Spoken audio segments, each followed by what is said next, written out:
All right. Hello, everybody. We're back with another podcast. My name is Mike Recinto, and I have a special guest, Kennedy Wilburn. Kennedy, how are you doing today? I'm doing good. How are you? Good. I'm so glad that you decided to, join me tonight for this interview. Really excited to learn more about you and hear some great stories. I know you're a senior at Cherokee, and a good teammate of my daughter, a good role model for Gabby. So we'll talk a little bit about that maybe later. But we just want to get a little bit of time to figure out more about you. So can you tell us, maybe where you were born? So, I was born in Atlantic City, New Jersey in 2002, September 18th, 2002 to be exact. And I lived there for about maybe 1.5 years. And then we moved down here to around this area. So we moved to Voorhees and we lived with my grandma for a while. And then we moved to Marlton and I've been here ever since.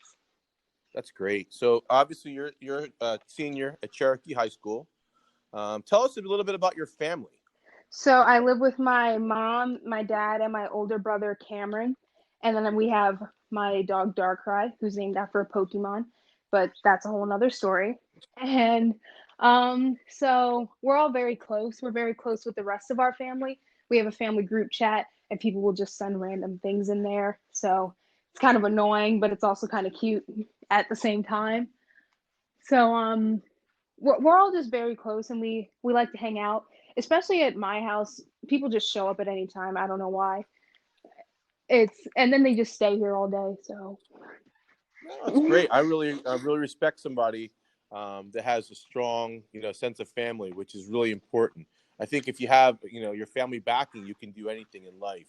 How about any family members, that have played at Cherokee before? Do you have any cousins or family members that played there? so my two older cousins, Taylor and Owen, who are brother and sister, they both played at Cherokee. My cousin Taylor played for Cherokee girls basketball, and my cousin Owen played for Cherokee boys basketball and for the football team. And it's kind of crazy because so my cousin Taylor, she wore number 21, but I didn't remember that because I was a little younger back then.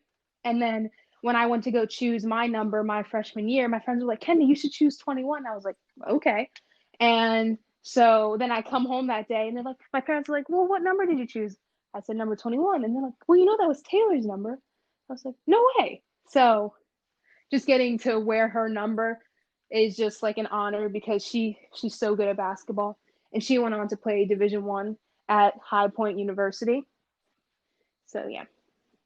That's pretty awesome. I never knew that about the jersey. That's fantastic. So, what do you do besides basketball? Do you have any hobbies? Ever since quarantine, I have picked up baking. So I do like to bake, but I've always liked to bake. I go on bike rides with my granddad and my cousin and my brother, like every other day or every day, depending on whenever they come over. And I like to watch movies with my parents and like my brother because it's just like a good thing to do, sit down together and have a few laughs because we like to watch comedies. And I like to play with my dog because he's just so cute and he's so old, but he always makes you smile. Yeah, that's just a few of the That's too hobbies. funny. Well, let me ask you this. So, as far as baking, what do you like to bake? I will bake anything because I will see something on TV and I'm like, I can make that. I mean, I'm a chef. I know how to do that. But I've gotten into baking cakes right now because a lot of family members and family friends have been asking me to make them cakes for like birthdays or anniversaries because all the bakeries are closed. So yeah. That's pretty awesome. All right. So, what's a good movie that you've watched recently? Um, so it's kind of an older movie, but my mom and I, well, not older, it was like a few years ago, but it's not new. It's called Think Like a Man. It was funny and it had Kevin Hart in it, so we had to watch it. So yeah, That sounds like a funny movie. it is. So let me just go a little bit further. So we learned a little bit about your family and how close you are, and about your dog named after Pokemon, and you have a family tradition of cousins, playing at Cherokee, and then that you had your cousin's number, which is like fantastic, and you went to middle school in Marlton, and then obviously the Cherokee now. Let's get into basketball. So, how tall are you? I'm 5'9". Okay. And position do you primarily play? Power forward. Okay. So is that your favorite? Do you like playing the post the most? Yes, because I like to like go in the inside and like bang around because I mean I'm not afraid to take a few hits and I do take a lot of hits. That's why I wear knee pads. But yeah, I do like playing the four because I feel like it gives me enough room to work and I like to assist to the five. So yes. That's great. So if you could choose any word to describe yourself, what would it be and why? Optimistic because I always like to look at the brighter sides of things, and I always like to be that like voice of reason in a bad situation or a complicated situation because sometimes people don't always have that, and especially with my friends, like they they are like, Kennedy, you just like can't be mad. And I'm like, yeah, I can be mad and angry. They're like, Kennedy, you just don't have it in you. I'm like, yes I do, but I really don't. I like to be happy all the time because why go through life not being happy? Yeah, I mean, every time I've ever seen you, you've always been smiling or laughing. So I definitely can see that you're a positive person, which really rubs off on other people, which is a really, really good trait to have. So when did you start playing basketball? So I had always watched my family and like my older cousins playing basketball in my aunt's house, but they would never let me play because I had never played. So, and I always wanted to play and I was so short. So in my fifth grade year, my parents signed me up for Marlton Rec Council. And when I started playing, I was like the tallest girl out there. So that was automatically a plus. And then the next year, I was at a workout and Erin Romani came up to me and she said to my parents, you should come to our tryouts in a few weeks for travel. And my mom was like, I don't know if she's ready for that. And I was like, come on, mom, just let me do it. Let me try out. And then I made the team. The rest is history. So sixth grade, I started playing travel. That's pretty cool. So did you play any other sports growing up? No, but I did run track my sixth grade year, but that was a very short-lived sport of mine. But I have been wanting to take it up again, so I don't know.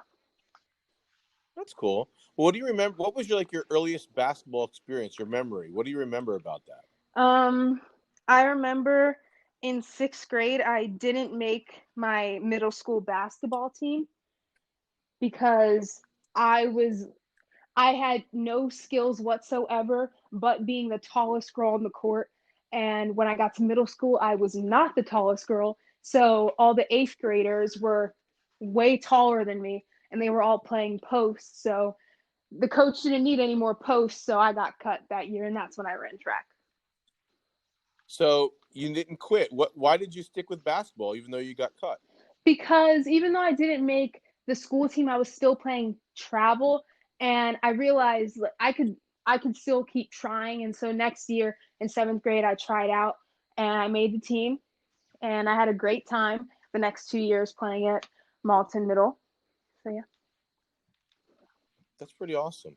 So who are your basketball role models and why? So I would say Enrique Agumbawale. She played at Notre Dame because I think it was 2018.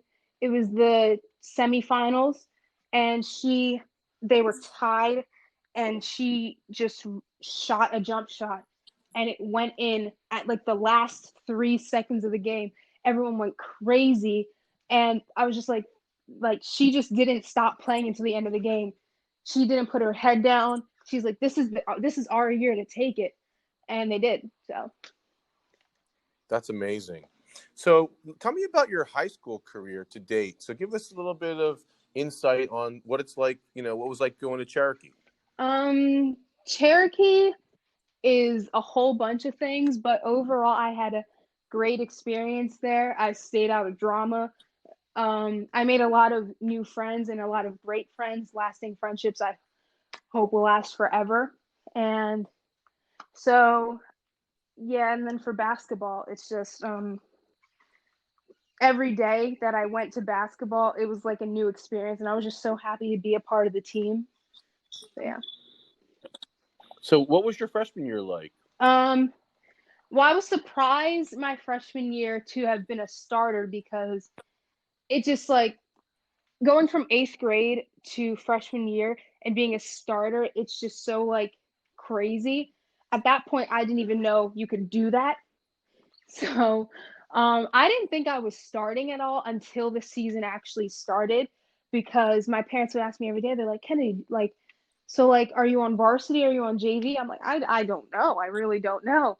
And then during the scrimmages, Coach Powell would put me in the starting five. But at that point, I just thought he was trying new combinations for when the real season started. And of course he was, but then I realized that I was a part of the same starting five every game, every scrimmage. So then and the coaches pulled me aside one day and they said, Kennedy, you're going to be a starting freshman. I was like, well, what? Really? So, yeah. That's a pretty cool story. Let's talk a little bit more about your junior year, because I know that you kind of mentioned that you ended up getting sick, and I think it'd be important for our listeners to know a little bit about that, and what's going on in your life now and with your health.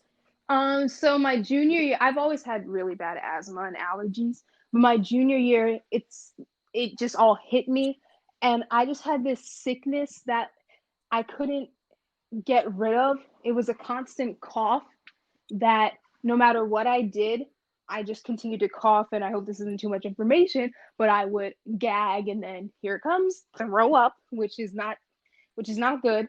So anytime I would run up and down the court, I would start to cough, and then that would happen. And so eventually my coaches just sat me out for a few games because I was slowing the team down. And so I had to go to a few different doctors. They had to change some of the medicines that I took. So it was a big change for me. But I was just like, I was really upset because junior year is a very important year for athletes, because that's the year that, like, it's the last year of AAU for basketball, and that's the year that a lot of colleges really start paying attention and trying to recruit. So I feel like I lost that chance because of the sickness that I had. So, yes. Well, you were able to come back in time for the playoffs that year, right? Yes. So I was very happy for that. I did do well during the playoffs, even though I would have the occasional cough, but I would just, when during a timeout, I would take my inhaler. So. Well, I'm glad to hear that that was kind of like a little episode that worked its way out, and you got new medicine, and you're really healthy. I mean, you had a really fantastic senior year, which we'll talk about in a little bit. So that's just great. So what about any like basketball achievements or awards that you could tell us about? So this is for school, but it's also kind of related to sports. I got Super Chief, which they do every year, which is for varsity athletes who maintain I think it's a 3.6 GPA or above throughout the year. And so I got that, and I've gotten second team and first team all conference all 4 years. So I got second team my freshman, sophomore, and junior year, and then first team my senior year. And then there were all this isn't just me. This is all the team accomplishments, like all the trophies we got for the SJIBT and for the season, like sectional championships and everything. So then there's those. And then how did you find out that you were nominated for the North-South All-Star game? Coach Powell texted me and told me, and I was like, this is just amazing, because there's so many seniors, and I was just so happy to be considered for one of them. Sadly, we didn't get to play, but I was just so happy that I was chosen to be one of them. Yeah, I mean, you got chosen for the North-South All-Star game. You got chosen for the Al Carino All-Star game, and unfortunately, those games never got played. Yeah, it's very sad, but it's all for a good reason. Yeah, I think you had a great year, which we'll talk about, and I mean, the team overall was amazing. So let's just talk about your personal strengths. So, what are your personal strengths? What did you do to help your team? What do you do really well? Well, as a captain, I feel like I know I have to be a leader, and for the team, my goal this year, since it was my last year, it was to be kind of a role model, but someone that people could come to if they were having trouble or if they had a question about a play or about what they should do. So I just kind of wanted to be that person of comfort that they could just come to. And of course I was a leader, but I didn't want to be an intimidating leader. I wanted to be the friendly leader who you could come to at any time.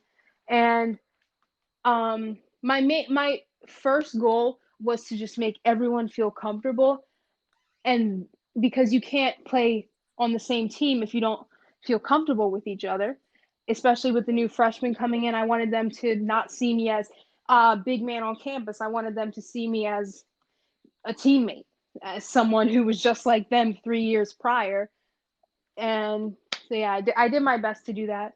But then on the court, I was always trying to assist whenever I saw someone open and rebound, outlet it to CJ or Avery or Olivia, whoever was playing point during that play. So, yeah. I'll tell you, this year was a really good year for Gabby. She would always talk about how you guys were going to go to Wawa or go to Chipotle and get some food after school, in between the games or practices. And she really felt like a part of the team. And you really, you and Olivia and Alexa and all the girls really made her feel welcome and a part of the group. I kind of wanted to tell a story, and I know we didn't talk about this earlier. But so when Gabby was in 7th grade, and I believe you were a sophomore, I was taking Gabby to these open workouts, and you happened to be the older age group. I think it was like, I don't know, 5th grade till 7th grade was one group, and then 8th grade to high school was another group. But for the last open gym workout, they changed the schedule and they made the times like flip flop, and I never looked at the times. So when we showed up to Pennsylvania, Gabby looked around and saw all the younger kids leaving, and she just started to freak out. And I remember going, and she was in 7th grade, and she was with all high school kids. And I remember going, I think that girl goes to Cherokee, and it was you. I And remember this day. I remember her going up, and I remember introducing her to your mom and talking to you guys after the workout. And I remember thanking her because I talked to your mom that day, and I remember going, oh my gosh, my daughter is like so devastated. She's like so terrified. She's so afraid. She's mad at me because I got the times wrong, and we already drove here. And I remember just how nice you were. And it's just funny that, all these years later, you guys end up, teaming up together and playing together, and you end up becoming a role model for her and a leader for her and really helping her out and taking her under your wing, which is fantastic. I mean, you did it when you were a sophomore and she was in 7th grade, and you did it again when you were, I guess, a senior and she's a freshman. So I have to say thank you to you. That's a story that I always remembered about you. Every time I see you, I never mentioned it, but I always thought about that time because you were just so friendly and so kind to her. So we really do appreciate it. Anytime. So what do you think are your weaknesses? So what do you want to work on to improve for the future? Because I know that basketball is something that you love and you want to continue playing. So what are you going to do? What are your weaknesses and what are you going to work on? So I have not always been the best shooter, but this year I did get better. And so there's always room to improve on that. I mean, there's always room to improve on anything. No one can ever stop getting better. The sky is the limit for everyone, but I need to improve on my shooting and my ball handling. I think those are the main things. But like I said, I want to keep working out and getting my conditioning better, because basketball, you have to run up and down the court, and I have to be able to make it up and down the court every play. And so, yes, I want to work on those three things. Well, it sounds good. I mean, you have a lot of time to work on it. A lot of time. Hopefully hopefully by the next time we see you, all your skills will be stronger, which is what we're looking for. So what was it like playing your senior year? Tell us about it. Every game in practice was just so great because I love being with my team. This year, I feel like we all really came together because even the freshmen, we all kind of grew up knowing each other, especially with the travel basketball, like for Marlton travel basketball. So I just feel like I was just so happy to be with them all. And every game, like going 30-1 is just crazy. And the fact that I got to do that with my team my senior year and get to go out with a bang, it was just so amazing. And the coaches, they all were so great, and they knew what they had to do for each of us as individual players, and they told us what we had to work on, and we all did. And not even just like on the court, off the court, like you said, we would go on Wawa runs or go to Chipotle. We were always together, and some late nights. There was a sleepover that I didn't get to make because I was in New York, but I wish we got to do one of those again, but sadly we can't. But every like I said, every game just felt great, and I knew that since it was my senior year, I had to play every game like it was my last, because in the end, every game was my last. And so, yeah. I mean, the team went 30-1, the most amount of wins in team history. The team went the farthest in team history, qualified for the finals, never got a chance to play. You played against Montgomery in the state Group 4 semifinals.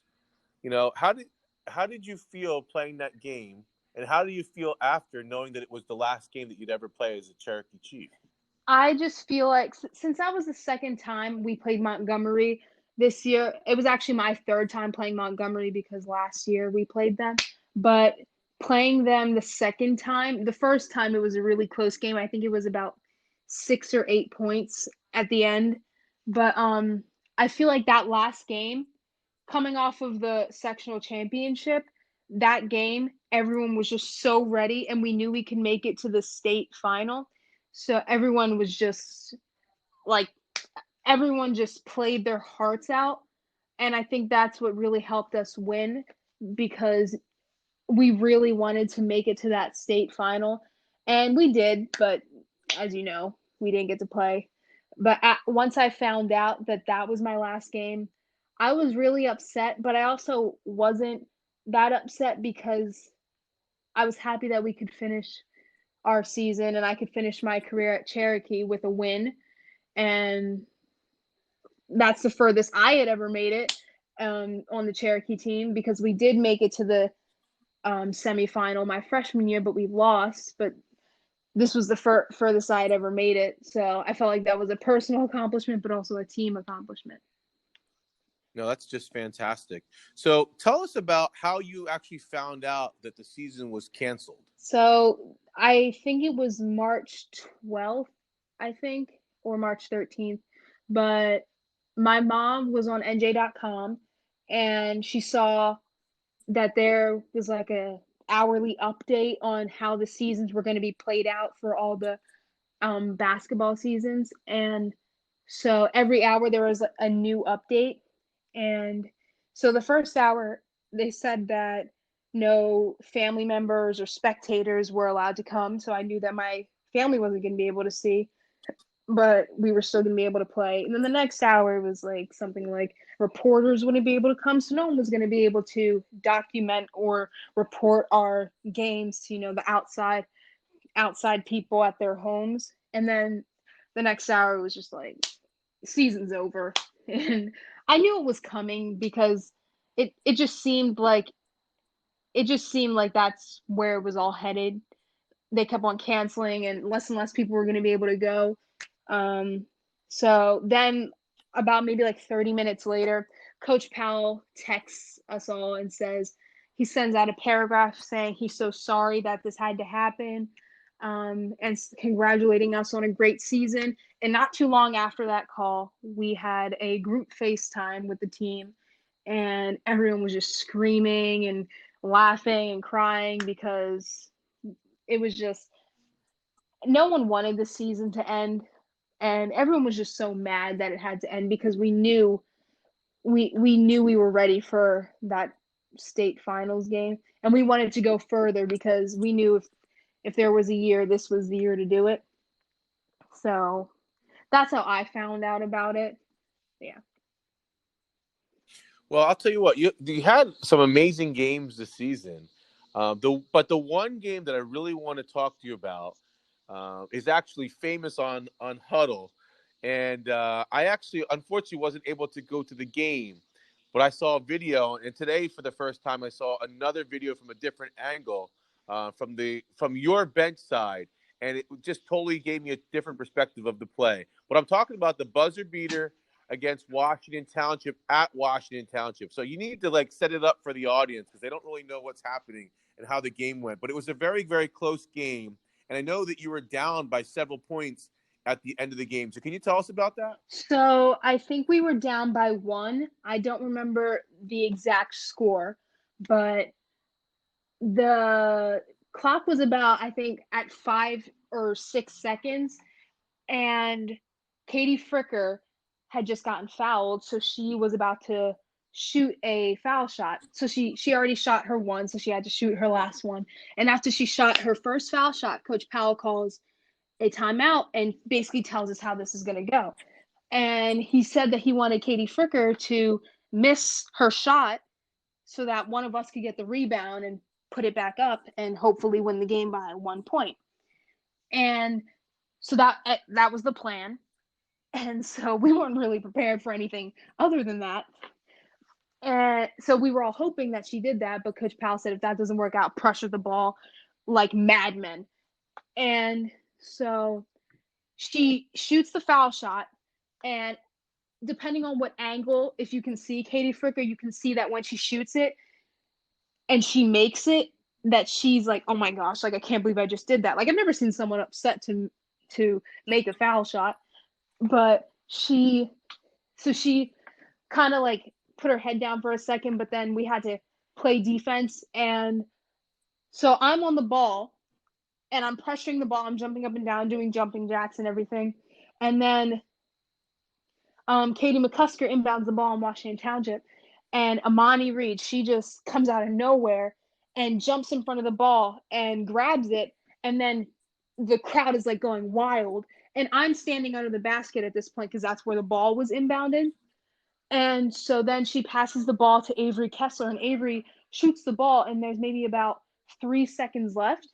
And so then the ball bounces around for a second, and I'm waiting under the basket in case the ball just so happens to come down.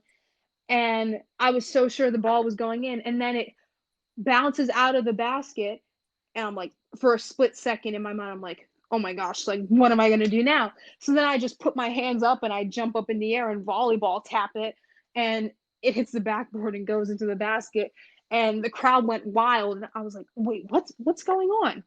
Like, did that just happen? Because I remember one day at the Blue Barn, my dad and I were practicing those shots, but just for fun. We were just knocking around, like playing taps. And so I was like, that really paid off, I guess. And so everyone just ran towards me.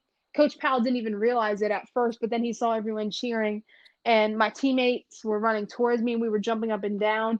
I was tired because I was screaming so much and I lost my breath, that at some point it was like the whole team was jumping up and down and I was gasping for breath in the middle of the mosh pit. But it was so fun. And then going on the bus ride home, we were all screaming. I lost my voice before we even made it to the bus, but I was still screaming, and it was just so great. So yeah. That's a really great story.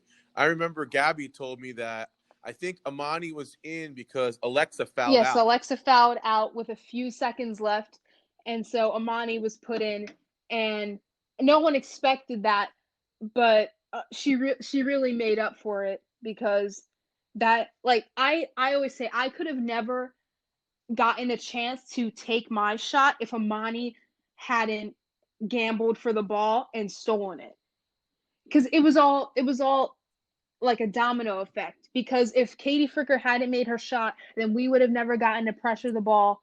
Because who knows if Katie Fricker didn't make her shot, who knows if we would have even gotten the rebound. But I feel like it all worked out.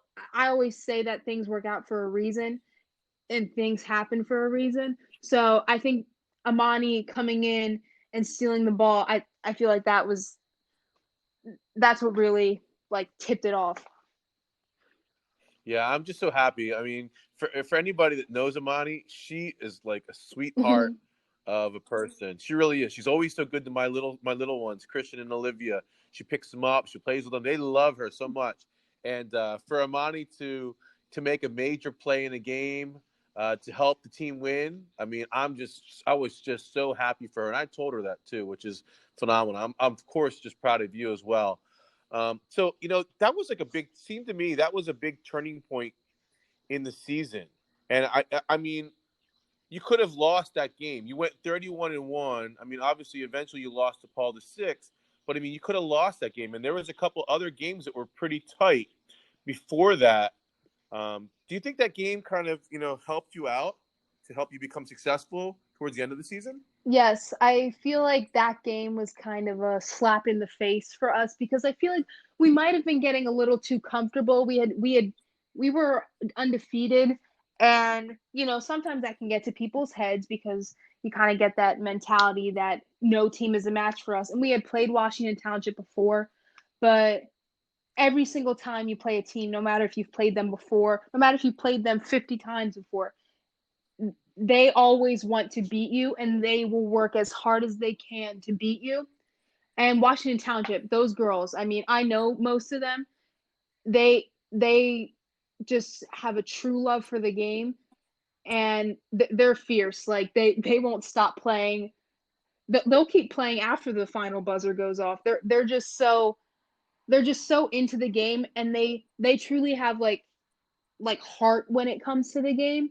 So we might have taken it for granted that game, and especially being on their home court, like that's an advantage to anyone. But I just feel like with that game, sure we won, but we won by a point, and so that kind of told us, hey, we can't take any team for granted. And so that's what I think carried us throughout the rest of the season.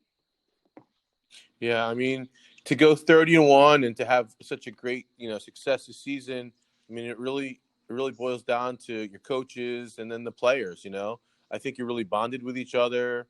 I mean, your leadership and Olivia and Alexa, it really just kind of showed the way that the team like kind of gelled, and they were just like a family this year, and to me that's just amazing because not every locker room is like that. But I mean, when you're strong as a team, I mean, you're going to be really successful. So, what is the effect of this coronavirus on your senior year? Has it affected many things for you? Don't even get me started because I could talk about this for hours. So school was canceled for us, or about I think March 12th or March 13th. So our senior trip to Disney was March 29th. So we were supposed to leave that Sunday. So my friends and I were so ready to go. We had all of our outfits, all of our fast passes and our dinner reservations. They were all scheduled. We knew who we were rooming with. We we were just so upset when it got canceled, and my friends were like, "Guys, I don't know about you. I'm about to drive to Disney. And I don't care. I don't have to get on a plane." So Disney was canceled. My prom was canceled. Graduation is pending. No one really knows about that. Senior day of service, where we all go out and volunteer at different places, that was canceled, which I was really upset about because I was volunteering at my elementary school. Then all the senior run activities that we do every year. We have this big water gun fight called Assassin, where you get in a team of I think four, and you go up against a bunch of other teams, and whoever wins, I don't know what they get, but it's just something fun that all the seniors do every year. So that was canceled too. There were a few things canceled, but what are you gonna do? Well, it seems like you're making the most of it and the best of it. Um, and unfortunately, it did happen this year. But for what it sounds like, they're going to try and do something for graduation for you guys. So I think it'll be a memorable year, and you'll still be able to get together with your friends. I kind of want to move on a little bit because everybody's dying to know, what are your plans after you graduate from Cherokee? I know you say you want to continue playing basketball, but people are wondering, what your plans are. What are you going to do? So would you mind telling us, please? So I've actually decided to do a post-grad year at the Hun School of Princeton in between high school and college, just to get a new experience and to kind of get adjusted to the whole being away from home aspect of college and get to play for high school basketball one more year and, just get better at basketball before I actually enter the collegiate level. So do you definitely want to play in college? Yes, I do. Well, what makes you want to play in college?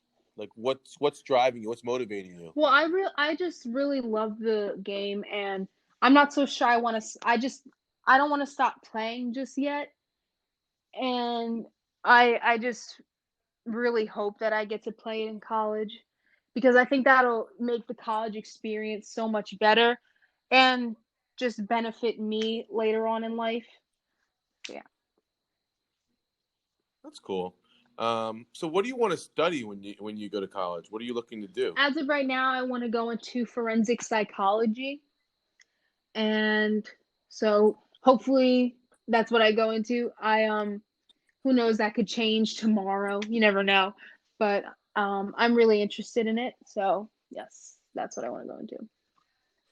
Okay, sounds good. I mean, you've been a great guest, and I feel like I could talk to you forever. I mean, you have great stories, and you gave us some great insight to the team and about your future. But being a senior, I think it'd be important if you take the time maybe to, recognize, any people that helped you along the way, parents, family members, coaches, teammates. So why don't you take a moment to do that, and then we'll get ready to say goodbye. Well, I would like to thank every single one of my family members because they always did their best to make it to all of my games. I know they all have their own lives, and so just the fact that they would clear some time, even if it's like 2 hours, just to watch 14 to 18-year-old girls play basketball, just to support their niece or cousin. I'd just like to say thank you, but I really want to say thank you to my mom and dad because they always encourage me to do my best on and off the court. And they told me to never stop playing until the final buzzer. And I still stand by that. And so they've just molded me into just a hard worker. And I'd like to thank my friends and my coaches too, because my coaches, they saw something in me that I couldn't have seen in myself. And they took a chance on me my freshman year because, I was just a confused 14-year-old who had just come off of playing middle school basketball who did need some guidance, and they did guide me through my past 4 years. And my friends, I'd like to thank them for coming to all the games they could have come to, especially my last high school games at Cherokee, because they wanted to support me. I mean, it did take some begging, but yes, so I'd like to thank them all too.